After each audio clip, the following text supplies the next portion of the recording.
మరి దీనికి కారణం బీజేపీ అంటారు పవన్ మల్లాది గారు. పవన్ మల్లాది గారు, గుడ్ మార్నింగ్.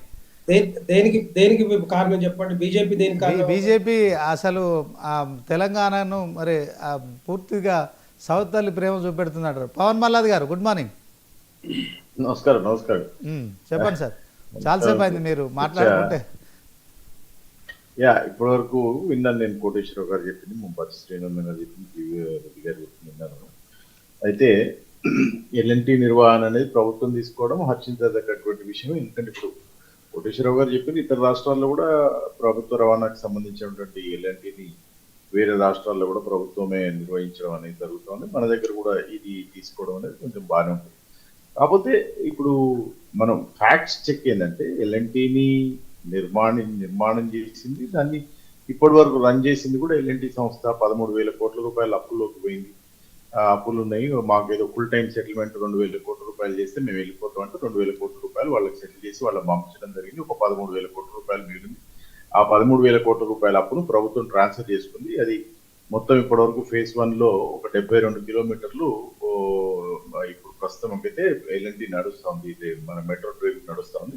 ఇంకా ఫేజ్ 2 నిర్వహించాల్సినటువంటి అవసరం ఉంది. ఫేజ్ 2 లో దగ్గర ఒక 7 జంక్షన్స్ దగ్గర వరకు ఒక దగ్గర 170 కిలోమీటర్లు ఇంతవరకు ప్లాన్ చేసినట్టుంది. అది వెస్ట్ లో old city, airport, Medchal, Shamirpet, Patancheru మొత్తం 163 కిలోమీటర్లు ఫేజ్ 2 లో విస్తరింపజేసేటువంటి ఆలోచన ఉండే. దానికి సీఎం గారు మరి ఎల్ఎన్టీ సంస్థని మీరే దీంట్లో ఫేజ్ 2 లో కూడా భాగం అయితే బాగుంటుందంటే మాతో కాదు, మేము చేయలేమని చెప్పి చేతులు ఎత్తేసింది. ఇప్పుడు దానికి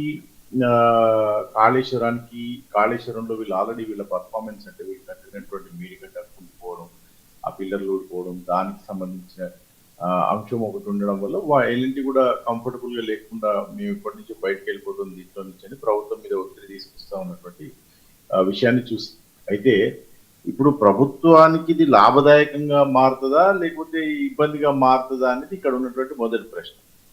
ప్రభుత్వం అనేది ఒక పెద్ద సిస్టమ్. దీనిలో అడ్మినిస్ట్రేషన్ ఉంటుంది, ఐఏఎస్ ఆఫీసర్స్ ఉంటారు. ఐఏఎస్ ఆఫీసర్లు దాన్ని ప్లాన్ గా పకడ్బందీగా ఇప్పుడు ఆల్రెడీ మనం వేరే సంస్థలను నిర్వహిస్తున్నట్టుగానే దీన్ని కూడా మనం సింగరేణి సంస్థ నిర్వహిస్తున్నాం, విద్యుత్ సంస్థ నిర్వహిస్తున్నాం. ఇటువంటి ఎన్నో సెన్సిటివ్ పోర్ట్ఫోలియోస్ ఎన్నో గవర్నమెంట్ హ్యాండిల్ చేస్తూ ఉంది. అవసరమైతే ఇతర రాష్ట్రాల్లో ఎక్కడైతే ఎల్ఎన్టీ ఆల్రెడీ ఉందో అక్కడ ఏం మంచి జరుగుతుంది, ఎట్లా బాగా అభివృద్ధి జరుగుతుంది అనేది కొంచెం నోట్స్ తీసుకొని దానికి సంబంధించినట్టుగా నిర్ణయాలు తీసుకుంటే ఎల్ఎన్టీ కూడా బాగా అభివృద్ధి చెందుతుంది. ఇంతకుముందు పక్కలు చెప్పినట్టు దానికి సంబంధించిన బోగీలు పెంచకపోవడం, దాని ఫ్రీక్వెన్సీ పెంచకపోవడం, స్టాప్స్ పెంచకపోవడం, లేదా టికెట్ ధర పెంచడం వల్ల, లేదా మంచి వాళ్ళకి ఇచ్చినటువంటి ఆస్తులు ఉన్నాయి దానికి షాపింగ్ మాల్స్ వాటిని ఎక్కువ ప్రమోట్ చేయకపోవడం వల్ల ఎందుకో ఎల్ఎన్టీ మనందరం కూడా ఎంతో ఆనందపడ్డాం. ఎల్ఎన్టీ అంటే మన మెట్రో రైలు వచ్చింది హైదరాబాద్ కంటే. అందరు ఫస్ట్ రోజు మంచి అఫీషియల్స్ అంతా మెట్రో రైల్లో దిగి ఫోటోలు పెట్టిన మెట్రోని బాగా ప్రమోట్ చేసింది హైదరాబాద్ కానీ తెలంగాణ ప్రభుత్వం. ఊర్ల నుంచి కూడా మెట్రో ఎక్కడానికి ఆ మెట్రో స్టార్ట్ అయిన 2-3 నెలల్లో వచ్చిండ్రు చాలా మంది.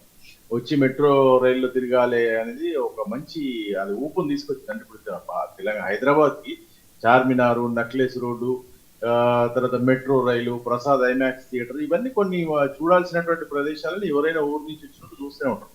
అది ఒక అద్భుతమైనటువంటి ప్రదేశంగా ప్రాంతంగా ట్రాన్స్పోర్ట్ కూడా మంచిగా ఉంటుంది. కాకపోతే ఎందుకో పవన్ గారు కేటీఆర్ ఆరోపణ ఏంటంటే మెట్రో అధికారులను బెదిరిస్తున్నారు తెలంగాణ సీఎం రేవంత్ రెడ్డి.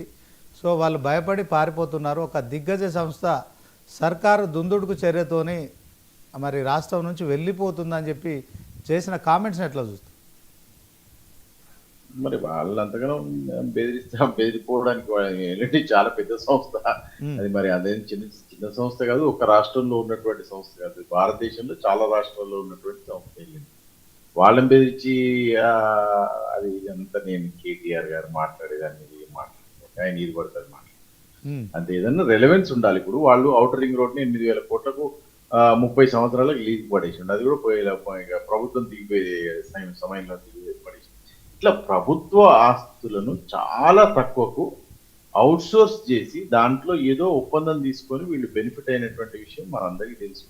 దీంట్లో ఏముంది అనేది కూడా ఒకసారి రాష్ట్ర ప్రభుత్వం దాన్ని హ్యాండ్ ఓవర్ చేసుకుంటారా, దాంట్లో డీప్ డైవ్ అనాలిసిస్ చేస్తే మాత్రం దాంట్లో కూడా ఏదో లూప్ హోల్స్ దొరుకుతాయని నేను అనుకుంటాను. కానీ ఏదైనా కూడా తెలంగాణకు ఒక ఆణిముత్యం లాంటిది మెట్రో రైలు ప్రభుత్వం నిర్వహిస్తాం అనేది చాలా మంచి విషయం. ఎండి సర్ఫరాజ్ గారిని మొన్న ఇన్ఛార్జ్ చేసినట్టు దానికి ఎన్విఎస్ రెడ్డి గారిని తీసేసిన తర్వాత దానికి సర్ఫరాజ్ గారిని ఇన్ఛార్జ్ చేసినట్టు ఎండిగా మెట్రోకి. ఇప్పుడు దాన్ని తీసుకొని మనం ఒక ట్రాన్స్పోర్ట్ ఉంది, రోడ్ ఆర్టీసీ ఉంది, ఆర్టీసీని అనుసంధానం చేసుకొని అక్కడ దిగంగానే ఈ బస్సు వాడుకునేటట్టు కొంచెం పార్కింగ్ చూసుకోవడం, దాన్ని ప్రమోట్ చేయడం, ఆర్స్ చూడడము, వర్క్ ఫోర్స్ మేనేజ్మెంట్ ఎట్లుంది, దాని ఫోర్కాస్టింగ్ ఎట్లుంది, ఎక్కడ జంక్షన్ లో ఎంతమంది ఎక్కుతున్నారు, ఎంతమంది దిగుతున్నారు, ఏ ఆర్స్ లో ఫోర్కాస్టింగ్ ఎట్లుంది, పీక్ టైమ్స్ ఏంటి, నాన్ పీక్ అవర్స్ ఏంటి, నాన్ పీక్ అవర్స్ లో ట్రావెల్ చేసే వాళ్ళకి ఇంకేదైనా ప్రమోషన్ చేయడం, మంత్రులు, సాఫ్ట్వేర్ ఉద్యోగస్తులు, ఇంకా కొంచెం అఫీషియల్స్, సినిమాకి సంబంధించిన వాళ్ళు, ఇంకా కొంచెం మంది కొంచెం మెట్రోలో తిరిగి మెట్రోను ప్రమోట్ చేసినట్టు ఆఫ్ పీక్ అవర్స్ లో ప్రమోట్ చేస్తే మెట్రో అద్భుతంగా లాభాల బాట పడుతుంది అని చెప్పి నేను అనుకుంటాను. ఇంకా ఈ కేటీఆర్ గారు ఏం మాట్లాడతారు అనేదాన్ని, కేటీఆర్ గారు ఇక ప్రభుత్వం ఏ పని చేసినా అది మంచిగా ఉండట్లేదు అని అంటే, మరి 2 సంవత్సరాల పాలనలో మరి ప్రభుత్వం, తెలంగాణ ప్రభుత్వం అద్భుతంగా పనిచేసినటువంటి రిజల్ట్స్ కూడా ఇది టీఆర్ఎస్ ప్రభుత్వం కాదు. వాళ్ళకి ఇష్టం వచ్చినట్టు వాళ్ళ ఆయన ఏది పడితే అది చేసినట్టు, అవసరమైతే కాళేశ్వరం కడతాం, నేనే ఇంజనీరు, నేనే డిజైనరు, నేనే మరి హెడ్ మేస్త్రి, టాప్ మేస్త్రి అన్ని నేనేను, వాళ్ళు ఇష్టం వచ్చినట్టు కట్టుకున్నట్టు ఇది కట్టుకుని చేసేది కాదు. ఆల్రెడీ వాళ్ళ పర్ఫార్మెన్స్ 1,00,000 కోట్ల రూపాయలు పెట్టి కట్టిన కాళేశ్వరంలో జరుగుతూనే చూసినాం. ఇప్పుడు ఇంతకుముందు బీఆర్ఎస్ మరి అన్న సీనన్న అనుకుంటే 400 కోట్ల రూపాయలు పెట్టి మేడిగడ్డ గడిత అయిపోదా, దాన్ని గడతలేరు, దాన్ని అట్నే వస్తున్నట్టే. ప్రభుత్వం ఏం చేయాలో మీరు చెప్తారా? మీరు కట్టిన దాన్ని ఇప్పుడు మేము బాధ్యత తీసుకొని దాన్ని అసలు సెంట్రల్ వాటర్ వర్క్స్ వాళ్ళు కానీ, డ్యామ్ అథారిటీ వాళ్ళు కానీ ఏమంటారు, అసలు అది పనికే రాదు, దాన్ని కనుక మీరు యూజ్ చేస్తే మొత్తం కొట్టుకోబోతుంది. ఇప్పుడు ఇష్యూ దాన్ని రిపేర్ చేయడం కాదు, దాన్ని వాడడం వల్ల కింద ఉన్నటువంటి ఇంకా తతిమా బ్యారేజ్లు కానీ తతిమా అన్ని కొట్టుకోపోతే దాన్ని ఇప్పుడు అంతా కొట్టుకునేటువంటి ఫీజబిలిటీ లేదంటారు.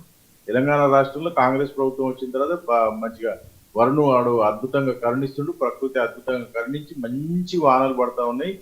టీఆర్ఎస్ ఆయన అయితే అసలు వానలే పడవద్దు, మొత్తం అయిపోయింది, అసలు వానలు పడవు, మొత్తం ఇక కాంగ్రెస్ పార్టీ ప్రభుత్వం వచ్చిన తర్వాత మొత్తం అంతా ఇది డ్రాట్ నడుస్తుందని చెప్పిన రోజులు కూడా మనం చూసినాం.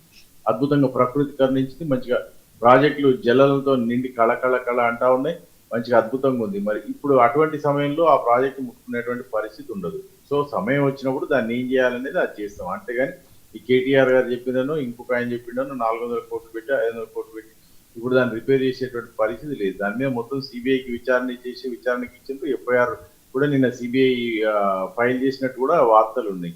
సిబిఐ విచారణలో మరి అయ్యా కొడుకులు ఇద్దరు మరి జైలుకు పోవాల్సినటువంటి అవసరం ఉంటుందేమో అని కూడా చాలా మంది బయట ఉన్నటువంటి వాళ్ళు చెప్తా ఉన్నారు. ఎందుకంటే ఇది మొత్తం స్కామ్ చేసి మొత్తం తెలంగాణ రాష్ట్రాన్ని, మంచిగా లాభాల్లో ఉన్నటువంటి తెలంగాణ రాష్ట్రాన్ని మొత్తం అప్పులకు నెట్టి తాగుబోతులను తయారు చేసినటువంటి party TRS party, KCR party. మరి అటువంటి దాని నుంచి కాపాడుకోవాల్సినటువంటి బాధ్యత మనకున్నది. కాబట్టి ఈ రోజు 3,000 వైన్స్లకి మన నోటిఫికేషన్ ఇచ్చింది మన గవర్నమెంట్. ఈ రోజే 3,000 వైన్స్లకి గవర్నమెంట్ నోటిఫికేషన్ ఇచ్చి 1,00,000 రూపాయలు పెంచింది అప్లికేషన్ ఖరీదు. దాంట్లో తప్పే ఉంది. రెవెన్యూ ఇంక్రీజ్ లో భాగంగా అది తప్పేం లేదు. వెనక పోయి చూసుకుంటే ఇక అంటే పెద్ద మనిషిని నేను ఒక మాట పొద్దుగో పూట అనాలని, నీళ్ళు పండుగ పూట ఎందుకు అనాలి, కానీ మరి దానికి బ్రాండ్ అంబాసిడర్కే కేసీఆర్ గారు కూడా ఉన్నారు కదా. అప్పుడు 12 గంటల వరకు మందు తాగొచ్చని, పబ్బులకు పర్మిషన్లు ఇవ్వడం, ఇవన్నీ చూసినాం కదా. ఇప్పుడు ఉన్నటువంటి ప్రాబ్లం మేము చేసేదంతా ఏంటంటే, మీరు చేసిన బొక్కలను రిపేర్ చేసే పనులనే ఉన్నాం. ఇప్పుడు మరి లోడ్ బడ్జెట్ తో ఉంది, మరి 16,000 కోట్లకు తప్పితే మొత్తం అసలు గ్రాస్ ఇన్కమ్ లేదు. రాష్ట్ర ముఖ్యమంత్రి గారు ఎన్నో దశాలుగా ప్రతి స్టేజ్ మీద చెప్తా ఉన్నారు, రాష్ట్రం ఆర్థిక లోటులో ఉన్నది, ఆర్థిక లోటు నుంచి పైకి రావాలంటే కొన్ని చర్యలు తప్పయింది. పవన్ గారు, ఒకవైపు మెట్రో విస్తరిస్తున్నామని చెప్పి తెలంగాణ సీఎం రేవంత్ రెడ్డి చెప్తున్నారు. అదే క్రమంలో సరే, నిర్మాణం చేసిన సంస్థకు నిర్వహణ బాధ్యతలు అప్పగించడం కరెక్ట్ కాదు, దాంట్లో నిర్వహణలో చాలా లోపాలు ఉన్నాయని చెప్పి కోటేశ్వరరావు గారు చెప్తున్నారు. ఇదే క్రమంలో మెట్రో విస్తరిస్తున్న సందర్భంగా ప్రభుత్వమే ఇప్పుడు ఈ యొక్క నిర్మాణం చేస్తుందా దీనికి సంబంధించిన అంశంలో? ఎస్, ఆల్రెడీ ఇప్పుడు phase 2 కి సంబంధించి phase 2 లో ఆల్రెడీ phase 1 లో మనకు 3 కారిడార్లు ఉన్నాయి, phase 2 లో 8 కారిడార్లు 163 కిలోమీటర్లకు విస్తరించాలని చెప్పి ప్రభుత్వం నిర్ణయం తీసుకుంది. దానికి సంబంధించిన DPR ని కేంద్ర ప్రభుత్వంలో ఉన్నటువంటి బీజేపీ ముందర పెట్టడం జరిగింది. బీజేపీ పార్టీని దానికి కావాల్సినటువంటి మెట్రో కావాల్సినటువంటి డబ్బులు కూడా ఇవ్వాలని చెప్పి మన రాష్ట్రం నుంచి ఉన్నటువంటి ఎంపీలు ఎన్నోసార్లు పార్లమెంట్ లో ప్రశ్న లేవనెత్తడం జరిగింది. ఆ ప్రశ్నలు ఏమైతే డిపిఆర్ కూడా అక్కడ ఉన్నది. దఫాలుగా మన ముఖ్యమంత్రి గారు కూడా ఢిల్లీకి వెళ్ళినప్పుడు కేంద్ర మంత్రులను ప్రమాణ మంత్రులను కలిసి రిక్వెస్ట్ చేయడం కూడా జరుగుతూ ఉంది. మీరు దానికి కావాల్సినటువంటి డబ్బులు ఇస్తే మేము దాన్ని ఇక్కడ నిర్వహిస్తాం, ఎందుకంటే ఇప్పుడు ప్రస్తుతానికి అయితే కట్టే పరిస్థితి లేదు అని చెప్పి. సో నెక్స్ట్ ఫేజ్ కూడా కాంగ్రెస్ పార్టీ ప్రభుత్వం తెలంగాణలో దాన్ని అప్రోప్రియేట్ ఎలిజిబుల్ హ్యాండ్స్ కి ఇచ్చి వాళ్ళతోనే మెట్రోను డెవలప్మెంట్ చేయబోతుంది అనేది నేను అనుకుంటున్నటువంటి విషయం. కానీ తెలంగాణలో కాంగ్రెస్ పార్టీ మెట్రోని అద్భుతంగా నిర్వహించగలుగుతుంది. దానికి కావాల్సినటువంటి కెపాసిటీని, కేపబిలిటీస్ ని, ఇంటెలిజెన్స్ ని, దానికి కావాల్సిన టెక్నాలజీని ఇంకేమైనా ఉంటే మంచిగా చేయడానికి దానికి కావాల్సిన ఆల్టర్స్ కూడా చేసి దాన్ని మంచిగా మళ్ళీ లాభాల బాటలో తెలంగాణ ప్రభుత్వం తీసుకొస్తుందని చెప్పి నేను అనుకుంటాను. వెంకటరెడ్డి గారు చెప్పండి.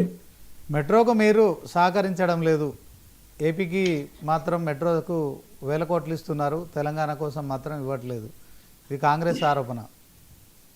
ఇప్పుడు మెట్రో రైల్ అనేది ఇప్పుడు ఫర్ ఎగ్జాంపుల్ ఇదే మరి ఎల్ఎన్టీ వాళ్ళు ఎందుకు ఎగ్జిట్ అవుతున్నారు? లాభాల బాటలు లేదు, లాస్ట్ లో ఉందని చెప్పేసి కదా బయటకు పోతా ఉన్నారు.